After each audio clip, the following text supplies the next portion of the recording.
So I'm from a long line of editors. Just celebrated our 75th anniversary in 2011. Fantastic. When we held our first Indigenous Peoples Week in August of 2011, you folks were coming out with your Native Nevada issue. Can you tell us a little bit about that issue?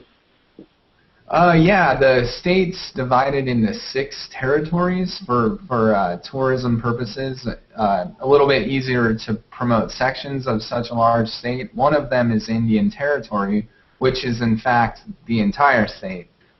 Somewhat confusing, but to simplify it, it was our Indian Territory Special Edition, July-August 2011, and just covered, indigenous tourism in Nevada. Now, one of my favorite features from that issue was about the powwows in Nevada. For those who don't know, can you explain what a powwow is? A powwow is a social gathering of the Indian people. They come together to, celebrate their heritage, essentially. What's very interesting about powwows is someone like me was to attend one. There are very hard and fast rules considering etiquette. During certain parts of the ceremonies, you can't take photos, for instance, or video. Not like a lot of I guess, typical events that we're used to where, people are just shooting off photos and video to their heart's content. It's very important to know that etiquette before you attend an event like this, out of respect for them, of course.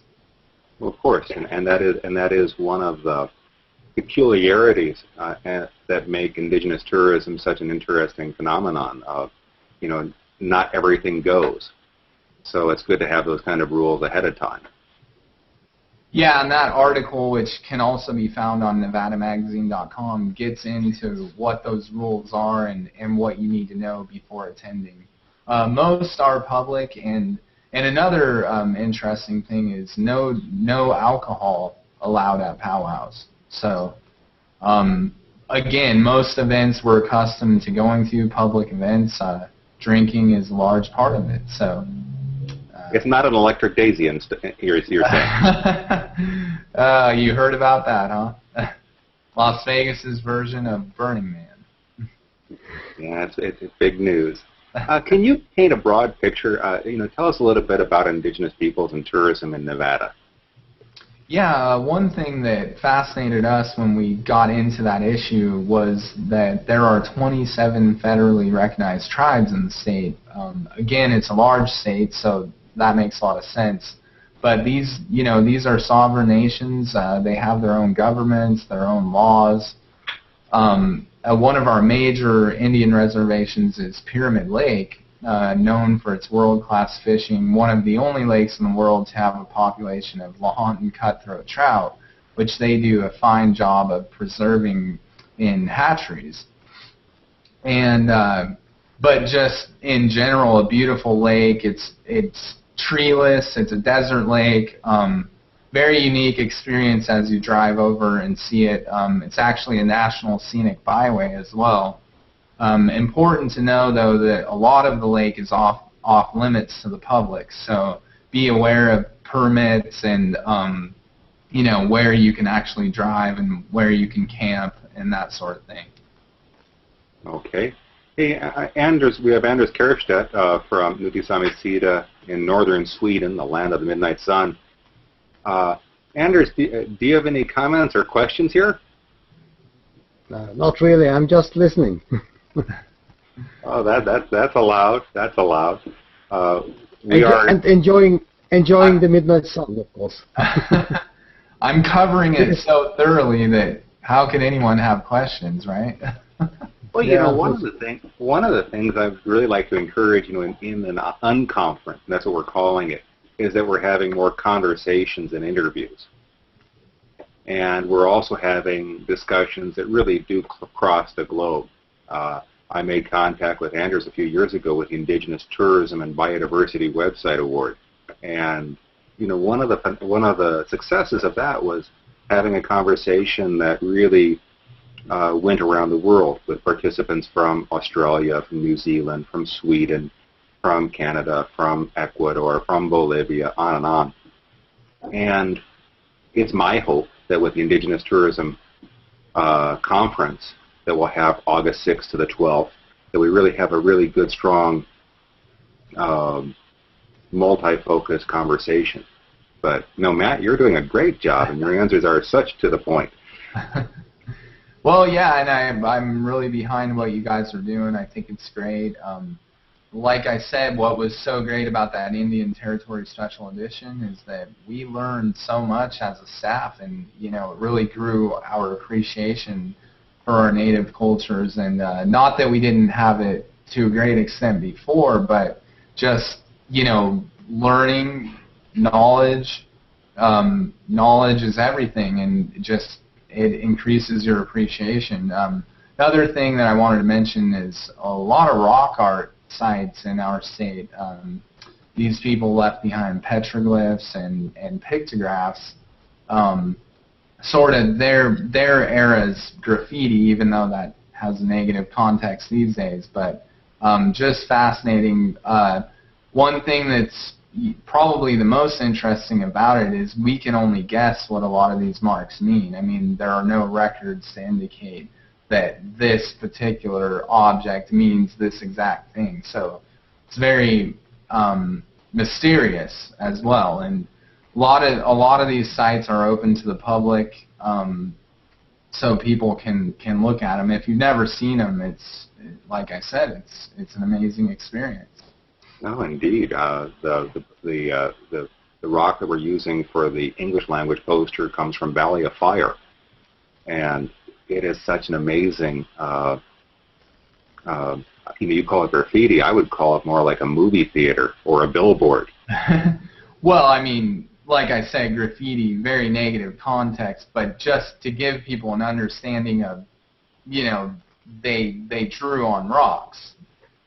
True, essentially, to spread messages, and whether you like graffiti or not, I mean that it's very artistic in a lot of cases, and it's about getting your message out there. So, well, connecting those dots. I mean, what are we seeing in terms of vandalism, graffiti on these rock art sites? Are there penalties being imposed? Is there adequate surveillance?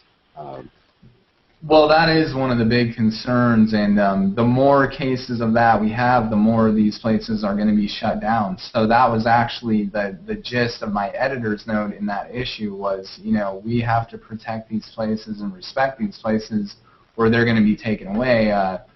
The worst recent case that I know of was at Red Rock Canyon, which is outside Las Vegas. We had some teenagers vandalized some petroglyphs out there, and now they're working to refurbish the sites.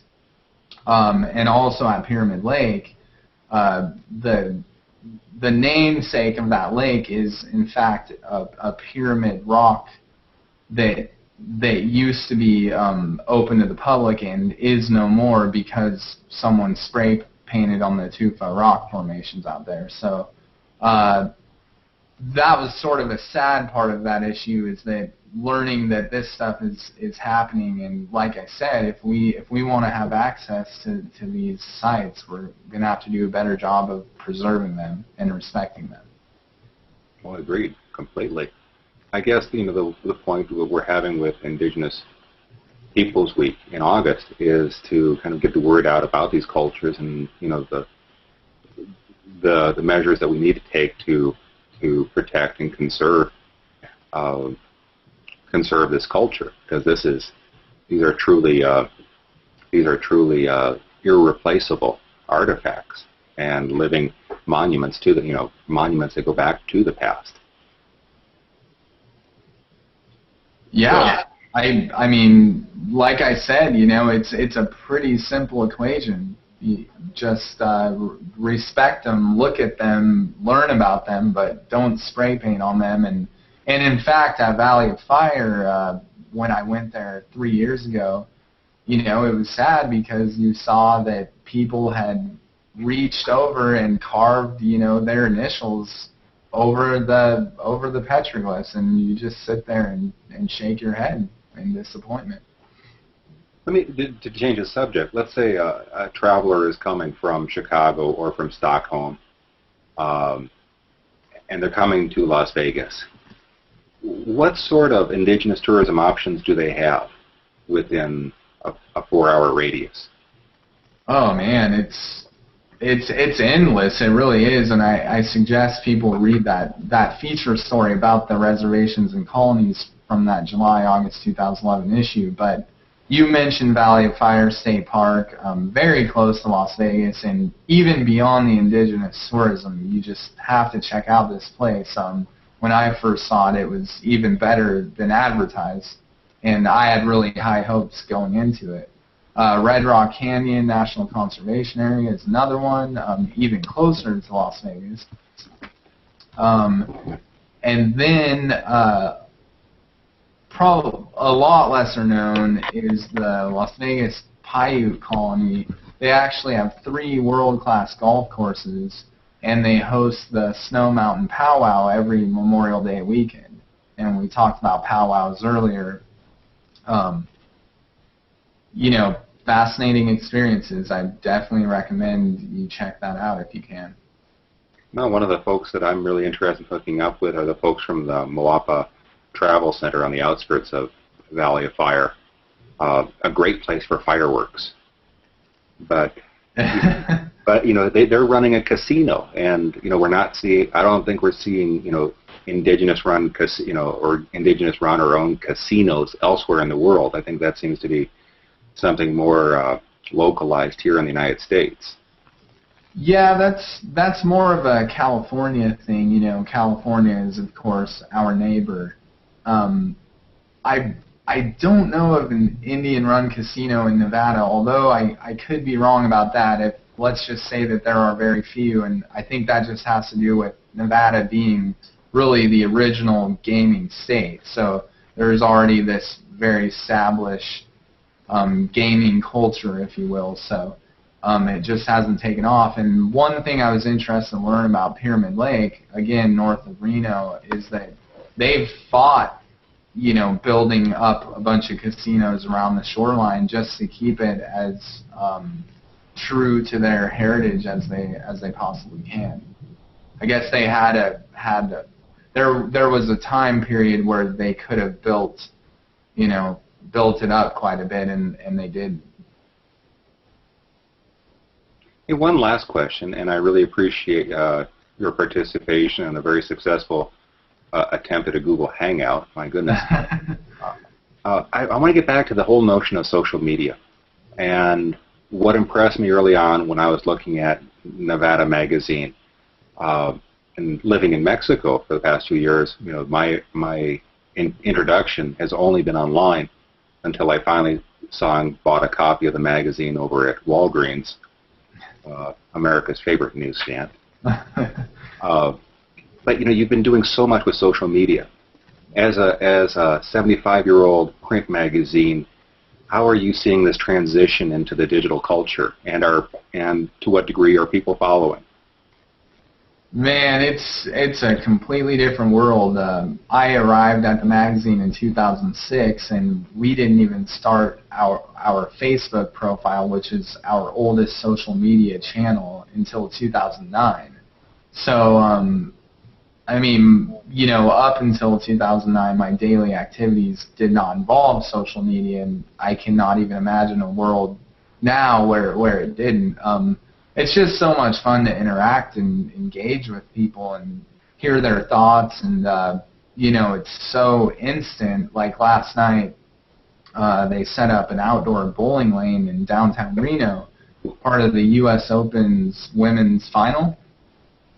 And you know, I posted a photo from my iPhone, and then hadn't really kept up on it. Got to the office this morning and found that, you know, 60 people had liked it and 16 people had shared it. And that's what we're here to do, is spread the word about what's going on in our state, and, you know, and kind of a broad assortment of subjects, which is pretty much the biggest challenge. You know, we try not to do too much in one area at one time, but it's, you know, it's a way to share more photos. It's a way to share extra stuff about the state. Our current issue is about just the Discovery Your Nevada campaign, in which people voted for their favorite treasure in each territory. And one of those is Pyramid Lake, actually, and I'm glad I remembered to mention that. But we have a collection on Flickr of the 6 treasures. So those are, dozens of photos that we can't show in print just because we don't have the room.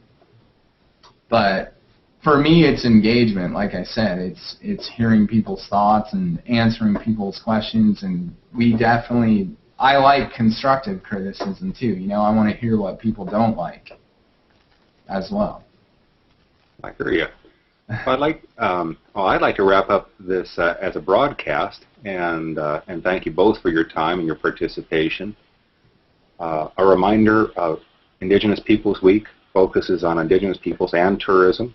The date is selected to kind of coincide with August 9th, which is the International Day of Indigenous Peoples. Our focus will be online on multiple channels, and we will see if we can do another Google Hangout and have a public chat as well. But this is only the beginning. So, Matt, thank you so much. Anders, thank you. Thank you, Ron.